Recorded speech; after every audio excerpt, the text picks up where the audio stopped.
আসসালামু আলাইকুম রহমতুল্লাহি ওয়া বারাকাতুহু। হাদিস নম্বর 870।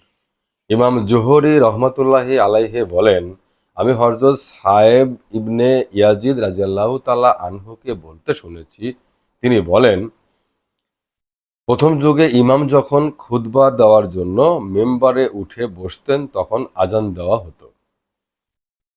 রাসূলুল্লাহ সাল্লাল্লাহু আলাইহি সাল্লাম, হযরত আবু বকর রাদিয়াল্লাহু তাআলা আনহু এবং হযরত ওমর রাদিয়াল্লাহু তাআলা আনহু এর খেলাফতকাল পর্যন্ত এরূপই চলে আসছিল।